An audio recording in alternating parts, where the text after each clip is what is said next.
Hey guys, welcome to Backstage Pass. This is a big one for us, Paris Roubaix 2016. It'll be my 15th attempt at winning, and this guy's first. I don't know what he's trying to do here, but I don't think that's going to help. They said it helped, so I don't know, I'm trying. So what's some advice you can give Luca? Don't tape your wrists up. It's not that bad. No, the only advice, the best bit of advice I've ever got for Paris Roubaix comes from Mark Walters, and it is always keep riding.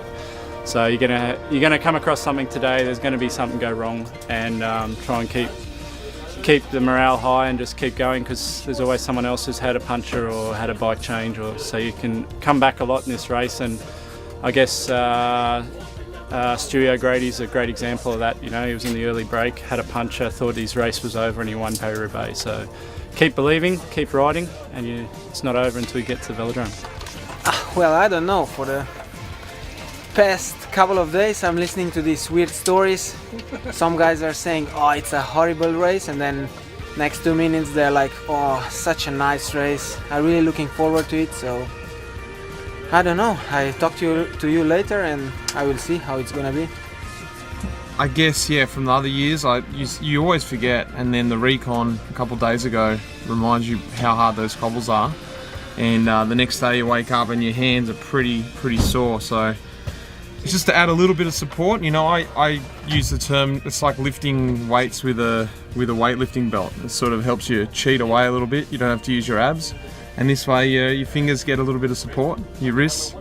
Don't know if it does anything really, but it makes you feel better. Everyone would have heard the saying that these races are like a race of attrition. When you got Lorenzo on the team car though, it's always a race of nutrition.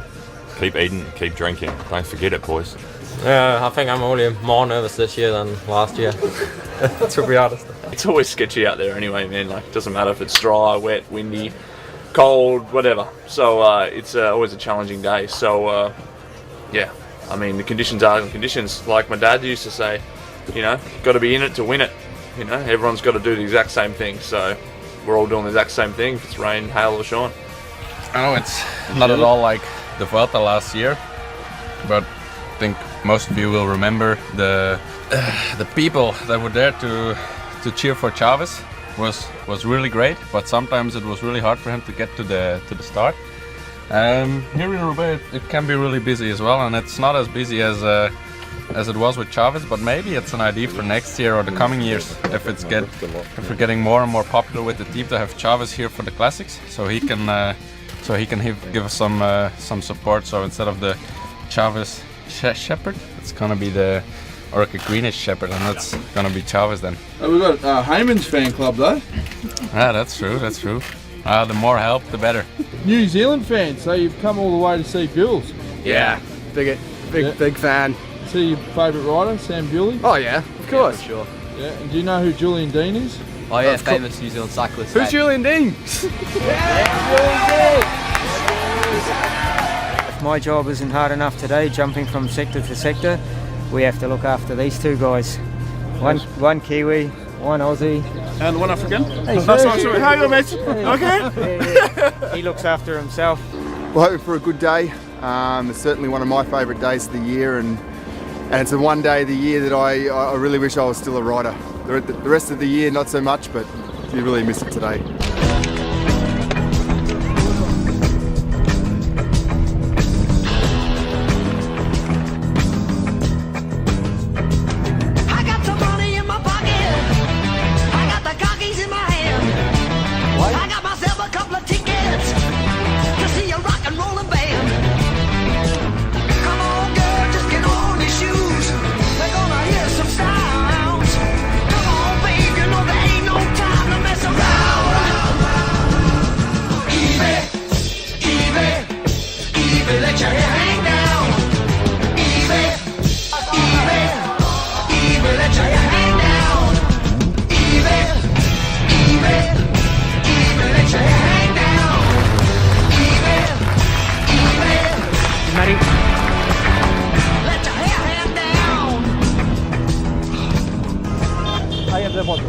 Leave the bottle.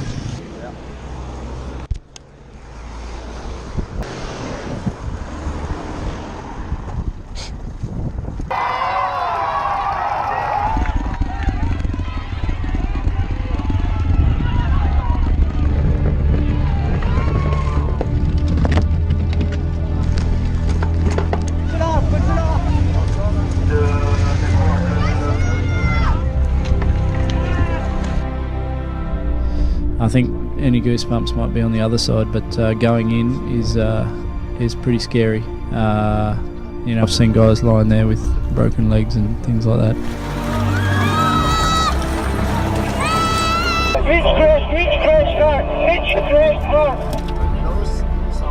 Okay. Foster is on his way.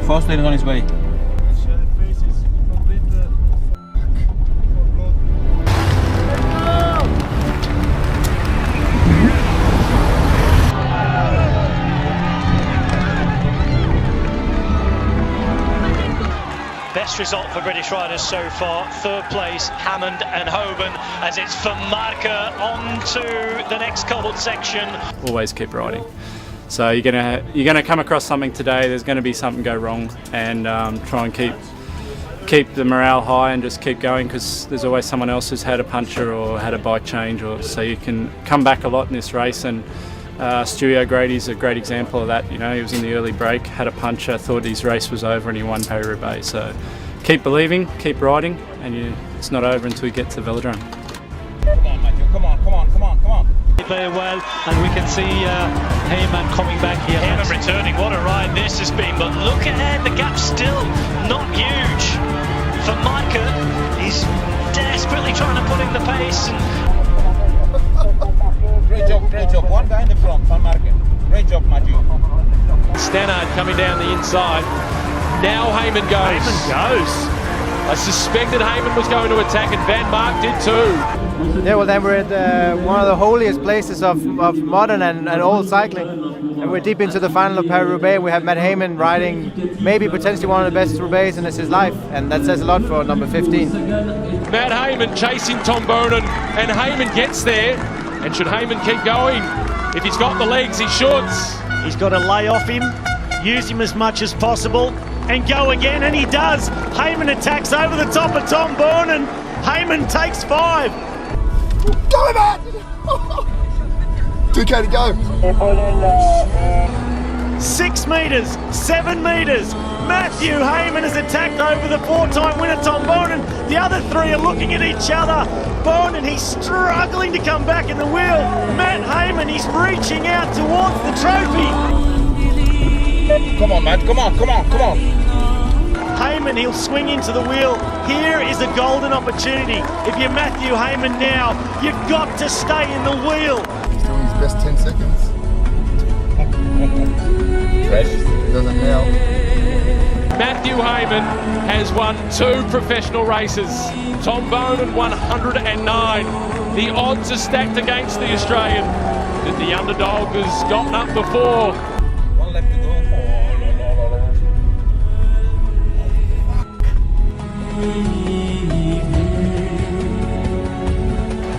Heyman nervously in second position.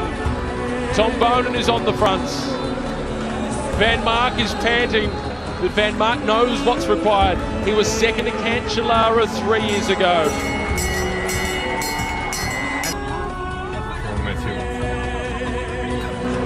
Up the top of the track, so too Matthew Heyman. He's getting the run up.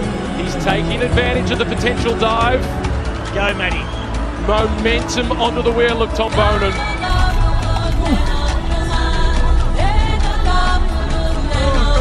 Come on, Matty. Let's go. Go, Matty! Into the wheel, and here comes Seth Van Mark. Tom Boonen is boxed in. Heyman is leading out. It's Stannard around the outside. Heyman with his nose in front. Boonen is trying to challenge, but it's Matthew Heyman. It's an early birthday present. Heyman holding on. Matthew Heyman wins. Yeah! He won it!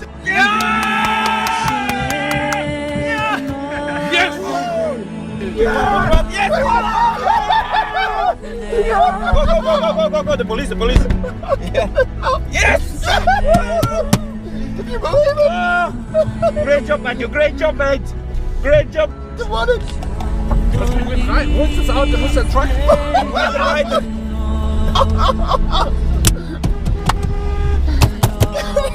Believe it?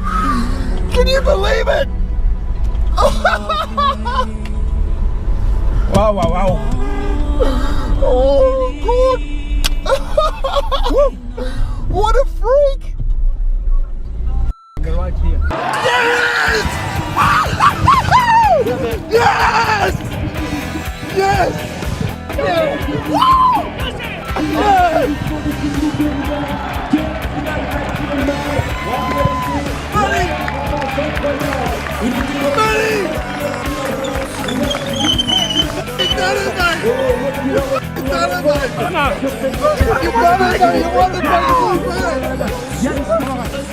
Matthew Heyman.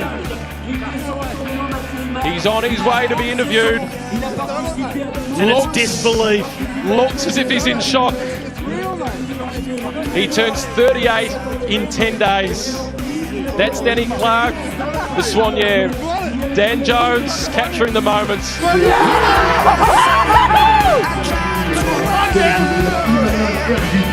Lui aussi court échappé tout au long de la journée sur cette édition de Paris Roubaix. Il avait fait un numéro la semaine dernière sur le Tour des Flandres, mais pour l'instant, consécration.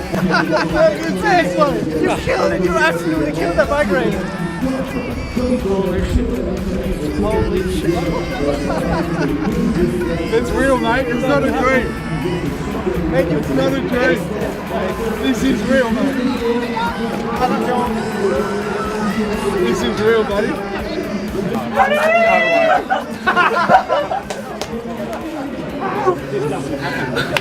That's you.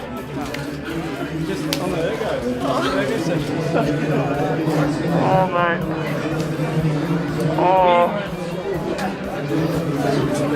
I can't believe that. You're a f***ing legend. Well, I have no idea. I just saw Heyman get an interview and I'm like, oh, he's had a good ride, obviously. And then I just see the salute and I can't believe it. Mate, the guy, he just goes to show, mate. Persistence. That's one for the good guys.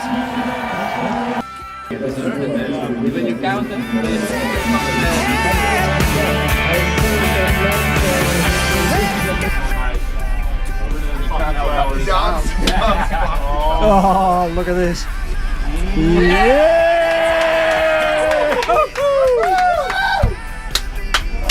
Kiss it! Kiss it! Get a load of this, Stewie. Huh? Now I got one.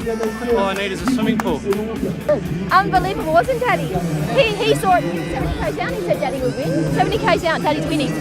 Puddle, a puddle. You melted on the bus. And we've been in a bus, we've got from there to here and in a blur. Wasn't it?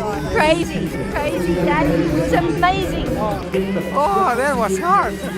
Hard, long, lots of bad luck, but when I heard Matthew Heyman won, I got some extra power and it was really surreal. My first Roubaix and teammate won. Oh, that's crazy.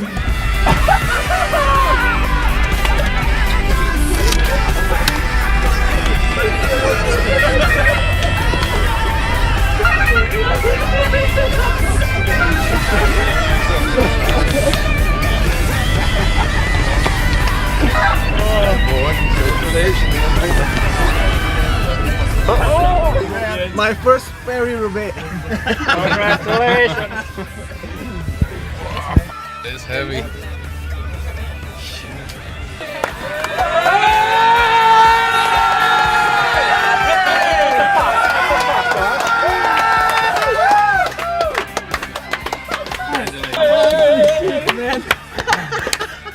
Legend, man. Awesome, mate. I did pull the earpiece out at the end. I could hear it. I could hear screaming when it was hanging. Thank you. Doesn't happen very often. Thanks, man. Thanks. I don't believe. You're the man, bro. You're the f***ing man. Man, you're a legend, eh? You want a beer? Yeah. Get in there, I still guys. don't understand. I really don't. Mate, Lars said if you rode the attic, you would have won my mom. Huh? What was it like? 15th, yeah? What was it like? You enjoyed? Nah, not so much. It all came together, and thanks, guys. I don't know what to say. I'm pretty emotional at the moment. I've been on the verge a few times. So, guys, thanks very much for everything. It's a special team, and special things happen on a special team. Yeah! Oh, what can you say, Dan? I mean, like Matt is so passionate about this race, and ever since he's been with the team, we just see that emotion this time of year. And unfortunately, up until today, a lot of that has been disappointment and feeling sort of unfulfilled because of this Paris Roubaix. It's something he lives for, he dreams about, and just to see him win and to see the disbelief on his face. Couldn't happen to a nicer guy.